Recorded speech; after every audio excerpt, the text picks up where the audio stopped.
உலக மக்கள் அனைவருக்கும் வணக்கம்.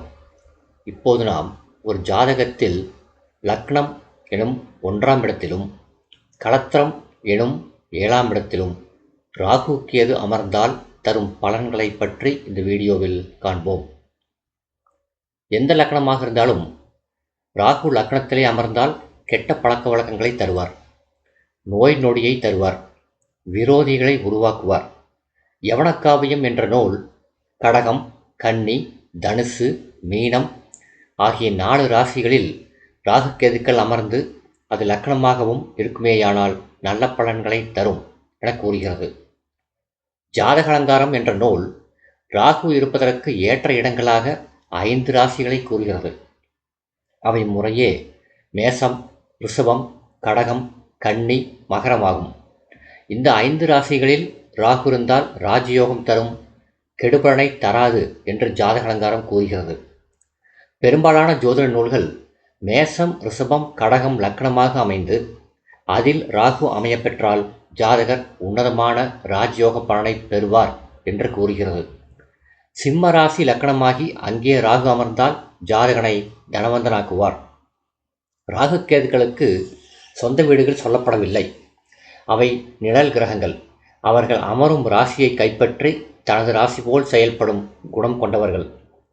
12 ராசிகளில் எந்த ராசியில் ராகு கேதுக்கள் அமர்கிறார்களோ அந்த ராசியின் ஆதிபத்தியத்தை தானே பெற்று அந்த ராசியின் அதிபதி கிரகம் அந்த ராசியில் அமர்ந்தால் என்ன பலனை தருவாரோ அந்த பலனை தானே கையில் எடுத்துக்கொண்டு தருவதற்கு அதிகாரம் படைத்தவர்கள்தான் ராகுவும் கேதுவும். கேதுவும் லக்னத்தில் இருப்பது தீய பலனை தரும். திருமண வாழ்க்கையில் இடையூறுகளை ஏற்படுத்தும், இன்னல்களை ஏற்படுத்தும், ஒழுக்கக்கேடான நடவடிக்கைகளை தரும். ஆனால் தொழில்துறையிலே முன்னேற்றத்தை தரும். விருச்சிக லக்னத்தில் கேது அமர்ந்தால் நல்ல பலனை தருவார். ராகுவும் கேதுவும் லக்னத்தில் இருந்தாலும் 7லே இருந்தாலும் வீடு கொடுத்த கிரகம் அது திரிகோண ராசியாக இருக்கும் பட்சத்தில் கேந்திரத்திலே இருக்க வேண்டும், கேந்திர ராசியாக இருக்கும் பட்சத்தில் அது திரிகோணத்தில் இருக்க வேண்டும். ராகு கேதுக்களுக்கு வீடு கொடுத்த கிரகம் பொதுவாக பலம் பெற வேண்டும். அதாவது ஆட்சி உச்சம் பெற்று திரிகோணம் கேந்திரம் பெற்று சுபராசிகளில் பலம் பெற்றிருந்தால் ராகு கேதுக்களும் நல்ல பலனை தருவார்கள். வீடு கொடுத்த கிரகம் தீய நிலையிலே இருந்தால் தீய பலனைத்தான் தருவார்கள். எனவே லக்னத்தில் ராகு கேது இருப்பதும் சுபபலனை தர முடியாத அமைப்பு. லக்னத்திலே ராகு இருந்தால் 7ஆம் இடத்திலே கேது இருப்பார். லக்னத்திலே கேது இருந்தால் 7ஆம் இடத்திலே ராகு இருப்பார். பொதுவாக ராகு கேதுக்கள் தனியாக இருப்பதை விட ஒரு சுபகிரகத்துடன் இணைந்திருப்பதுதான் நல்லது. 3, 6, 11 என்ற ஸ்தானங்கள் ராகு கேதுக்களுக்கு ஏற்ற இடங்களாக சொல்லப்பட்டிருக்கிறது. அவ்வாறு 3, 6, 11 என்ற ஸ்தானங்களில் ராகு கேதுக்கள் அமர்ந்திருக்கும் போது அவர்களுடன் ஏதாவது ஒரு அசுப கிரகம் இணைந்திருக்க வேண்டும். அந்த அசுப கிரகம் ஆட்சி உச்சம் பெற்றால் மேன்மையான பலன் ஏற்படும். ராகு கேதுக்கள் தனியாக இருப்பதை விட ஏதாவது ஒரு கிரகத்துடன் இணைந்திருப்பதுதான் நல்லது. லக்னத்திலே கேது இருந்தாலும் தீய பலன்தான் கிடைக்கும். அது ஒழுக்கக்கேட்டை தரும், சந்தான பாக்கியத்தை கெடுக்கும், நோய் நொடியை தரும். லக்னத்திலே ராகு இருந்தாலும் தீய பலன்தான் ஏற்படும்.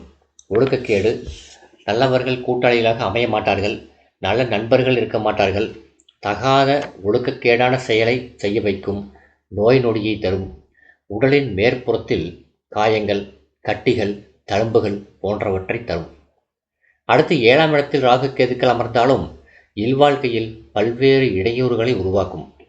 லக்னத்தில் ராகு கேது ஒரு சுபகிரகத்தோடு இணைந்திருப்பது மேன்மையான பலனை தரும். தனியாக இருந்தால் தீய பலன்கள் தான் அதிகம், நல்ல பலன்கள் குறையும்.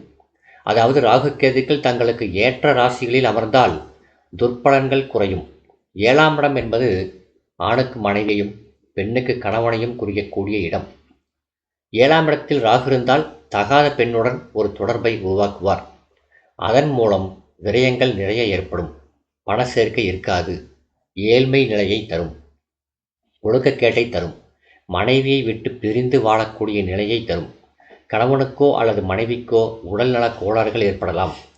7ஆம் இடத்தில் கேது இருந்தாலும் ராகுவுக்கு சொல்லப்பட்டுள்ள பலன்தான் நடக்கும்.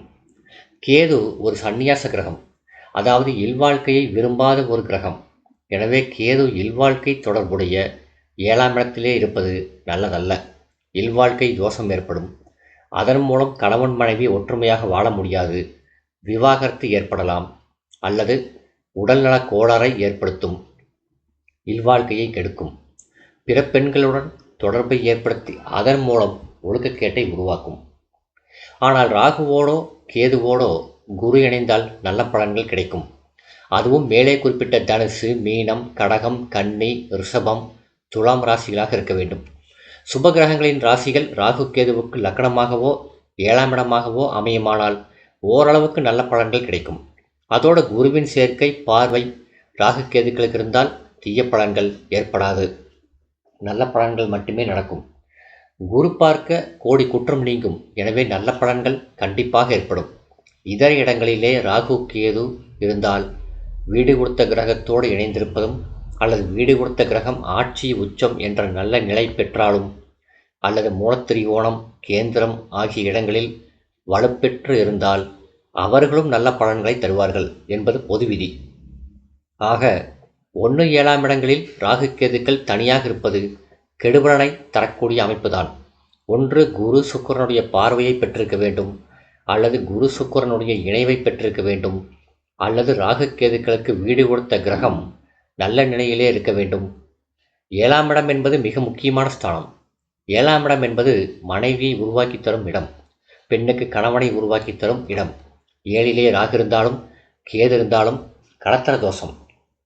அதற்கு திருமணத் தடை, திருமண தாமதம், திருமண வாழ்க்கையிலேயே வேறு இன்னல்கள் ஏற்படக்கூடிய நிலை போன்றவற்றை ஏற்படுத்தும். ராகு கேதுக்களை பொறுத்தவரையிலே ஏதாவது ஒரு கிரகத்துடன் இணைந்திருக்க வேண்டும். 3, 6, 11 பலம் பெற்ற ராசிகள் என்று சொல்லப்பட்டிருந்தாலும் கூட கேந்திர ராசிகளும் திரிகோண ராசிகளும் அவர்களுக்கு ஏற்ற ராசிகள்.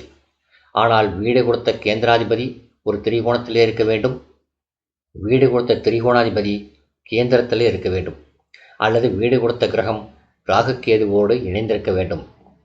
ஆனால் பொது கருத்தாக லக்னத்திலே ராகு இருந்தால் 7ஆம் இடத்திலே கேது இருப்பதும், லக்னத்திலே கேது இருந்தால் 7லே ராகு இருப்பதும் பொதுவாக ஒரு கொடிய தோஷத்தை தரக்கூடிய அமைப்பு தான்.